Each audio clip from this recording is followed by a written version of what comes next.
as you work somewhere, you tend to pick up on the people you work with, the customers that go there, and the building itself. In my 1 year at working at Huffman's Car Wash, I have picked up on all three of those things.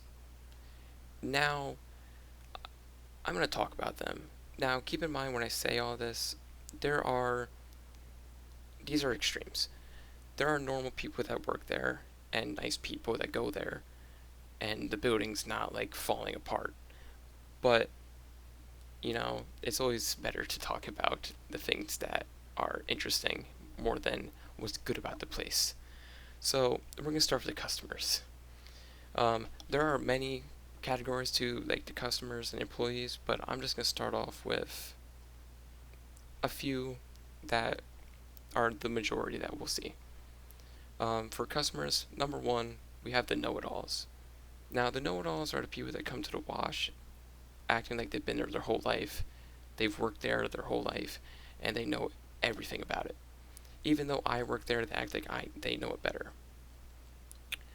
So, to give an example, the car wash I work at breaks fairly often, and I mean fairly often. So, we'll have to guide people away from the wash before they enter and tell them that's broken, or sometimes they don't even need that and they just turn around because they already know.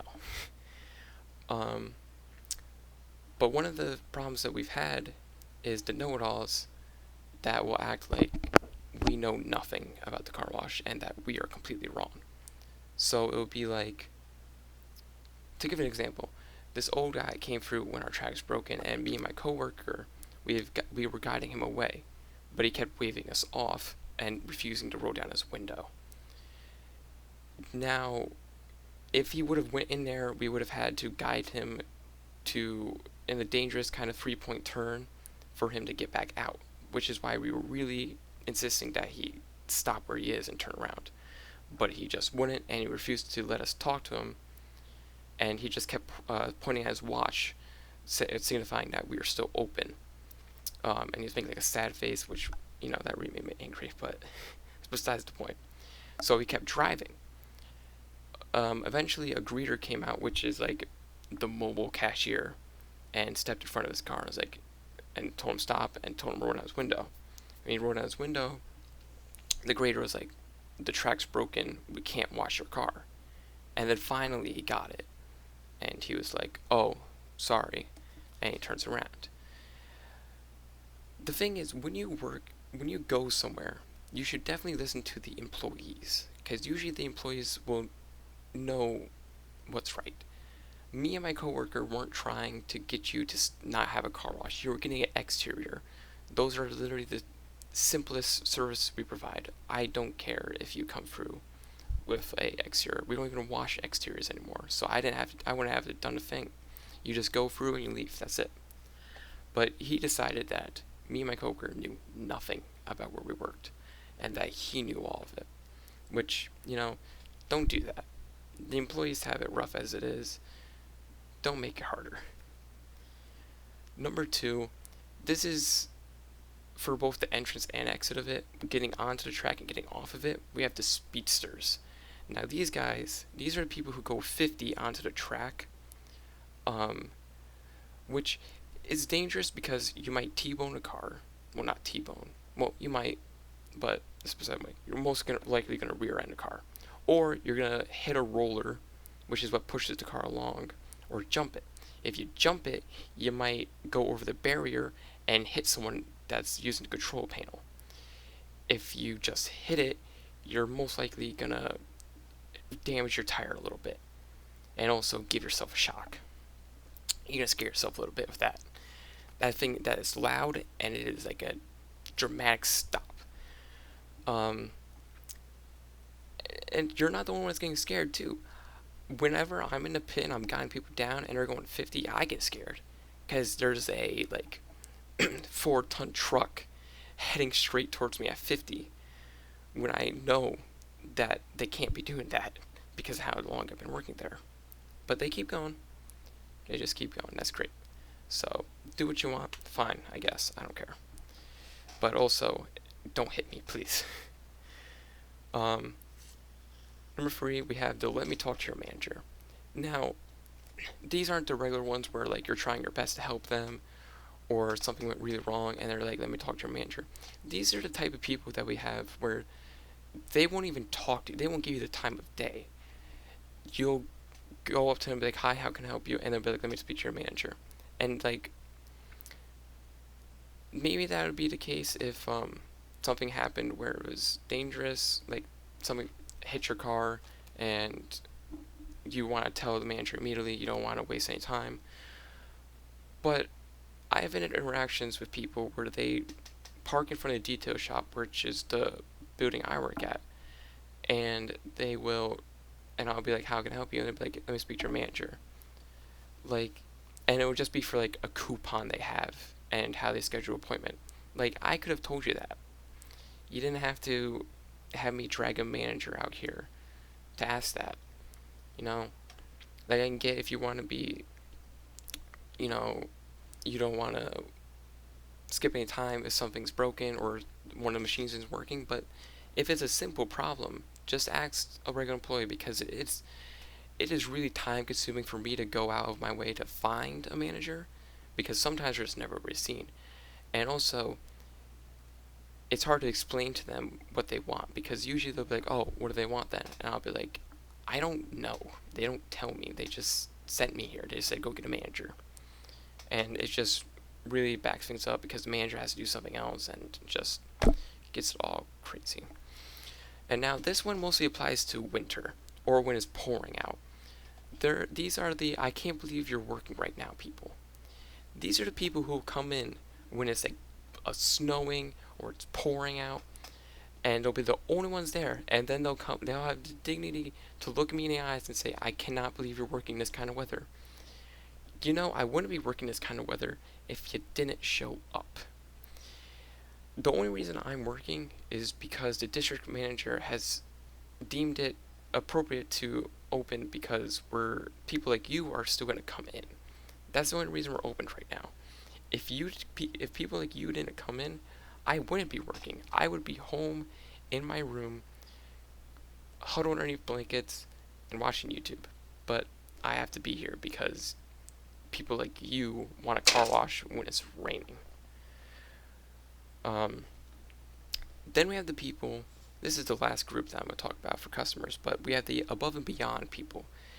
These are the kind of customers that expect the 17-year-olds that work there, which is our major demographic, is just high school students, to be like the detail shop, just get everything out. Like when I was first started during the winter, it was already cold. I wasn't happy. This guy came through with a crappy car, and like there's nothing wrong with a crappy car. I have a kind of crappy car. I try to keep it clean, but it's besides the point. It had some type of like syrup, molasses, something in there, in like the center console, and I could not get that out. I was using a red rag, which is what the most we can use at Exit. They don't give you any chemicals to work with. That's the most I could use. I tried, bro. It just ripped my towel off. That's it. Just ripped off a bunch of the fibers. I could not get it out for the life of me. So I cleaned the rest of the car, and we gave him the okay. Then he started complaining about it, and he was like, "Give me the rag," and he sat there for, I'd say, 5 minutes, trying to get it out. Didn't work. Didn't work for the guy at all. Um, so then he turns to us and he's like, or no, he turned to my coworker and he was like, "Give me a chemical." And my coworker, obviously not knowing what he wanted by chemical, he came up to me and I was like, "We can give him solid gold." Solid gold is that's the best chemical we have. If solid gold doesn't get it out, nothing will. And at Exit, we're not really even supposed to use solid gold. So, but you know, me being me, I was cold, angry, and I was fed up with him. So I was like, all right, and I gave him the solid gold. He sat there for another 3-ish minutes with solid gold and a red rag, trying to get it out. Eventually, he got it all out, or I guess, I don't know, he just said, "See, I got it out," or whatever. And, you know, that's good and all, but at Exit, you have 3 minutes tops to finish your vehicle. If you take any longer, supervisor will come up to you, talk to you about it, say you're moving too slow, and you get in trouble. So that's great for you, sir, but I couldn't do that, or I would be getting in trouble right now. I can't. You're not the only customer, believe it or not. I know during winter there shouldn't be that many people. I mean, I can get, I guess, getting the snow off your car. So I guess there would be people, but that even emphasizes the point of you're not the only person here, and I can't sit 10 minutes in your car trying to get out molasses. So take that as it is. Next, we have the employees that you'll have there. Again, there's a lot of people you'll meet there. A lot of them are great. These are extremes, but also common because there's not that many employees. And these are simplified titles of them. Again, there's many categories, but these are the top ones really. So first we have the wannabe supervisor or assistant manager, whatever. These are the people who are the same level as you in a company, but they'll be bossing you around like their supervisor, manager, whatever. And these people are really annoying because you already get enough crap from the people who are actually supervisors and managers that you don't need someone who's on the same level as you giving you the same amount of crap. I have one of these people at my job, and I met him the first day. So it was not a great experience, really. Actually, it wasn't my first day. It was my first 8-hour shift. So, and it was when I was hungry because I was not used to being on a break schedule or whatever. I was used to eating when I ate when I wanted to. So, coming into contact him while I was already hungry and upset that was just a horrible experience. And he was like, I can't. What was the first thing he said to me? He said, "We all want to work together here, so you have to put in a team effort. It raises the morale of everyone."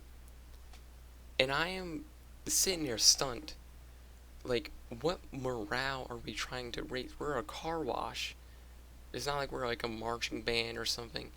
Everyone here is not thrilled, and I doubt me drying a car better or getting on a car that's not in my lane is going to boost everyone's morale, and we're all going to, do a sauna dance.